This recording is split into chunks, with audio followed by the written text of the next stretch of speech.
बहुत समय पहले की बात है। उज्जैन के एक महान राजा विक्रमादित्य ने पूरे राज्य में अपनी बुद्धिमानी और साहस के लिए प्रसिद्धि पाई थी। एक दिन एक तपस्वी ने विक्रमादित्य को एक चुनौती दी। तपस्वी ने कहा, हे राजा, तुम्हें शमशान घाट में एक पेड़ से लटकते हुए बेताल को लाना होगा, परंतु ध्यान रहे, बेताल को पकड़ने के बाद यदि तुम एक भी शब्द बोलोगे तो बेताल तुम्हें छोड़कर फिर से उसी पेड़ पर लटक जाएगा। विक्रमादित्य ने यह चुनौती स्वीकार की और रात के अंधेरे में शमशान घाट की ओर चल पड़े। वहाँ उन्होंने देखा कि एक बड़े वृक्ष से बेताल उल्टा लटका हुआ। बिना समय गंवाए विक्रमादित्य ने बेताल को अपने कंधे पर उठा लिया और वापस लौटने लगे। लेकिन जैसे ही वो कुछ कदम चले, बेताल ने अपनी मक्कारी चाल चलनी शुरू कर दी। बेताल ने राजा से कहा, हे राजा, तुम्हारे जैसे साहसी और बुद्धिमान इंसान के साथ यात्रा कर रहा हूँ, क्यों न इस यात्रा को रोमांचक बना दूं। सुनो, मैं तुम्हें एक कहानी सुनाता हूँ, लेकिन याद रहे, यदि तुमने कहानी के अंत में कोई सवाल किया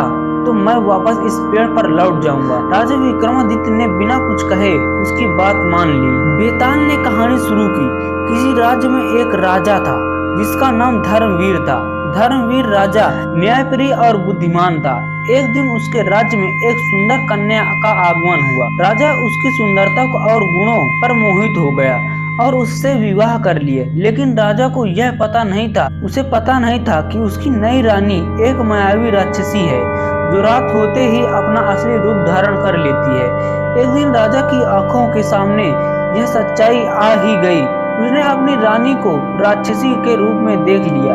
राक्षसी ने राजा को मारने की कोशिश की, लेकिन राजा ने साहस दिखाया और राक्षसी को हराकर उसे राज्य से निकाल दिया। इसके बाद राज्य में शांति लौट आई, परंतु राजा के मन में उस घटना का डर और खौफ हमेशा के लिए बैठ गया। यहाँ पर बेताल ने राजा विक्रमादित्य से पूछा, हे राजा, क्या धर्मवीर ने सही किया?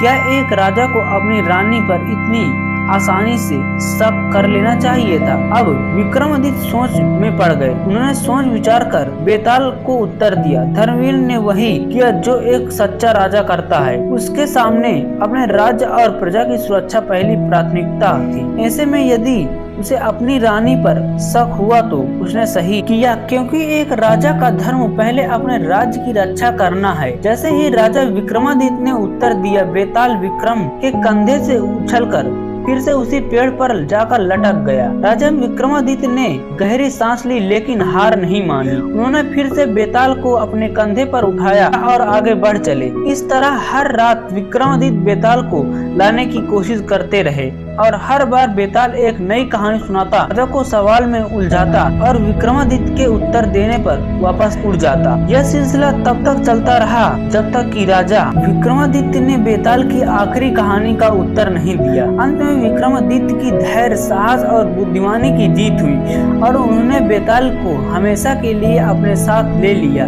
इस तरह विक्रमादित्य और बेताल की कहानी रोमांचक, उत्सुकता और सस्पेंस से भरपूर है। यह हमें सिखाती है कि सच्ची वीरता और दृढ़ता से हर चुनौती को पार किया जा सकता है। दोस्तों, आपको यह कहानी कैसी लगी आप हमें कमेंट बॉक्स में बता सकते हैं। फिर से मिलते हैं एक और नए मैसेज के साथ। तब तक के लिए अपना ख्याल रखें। धन्यवाद।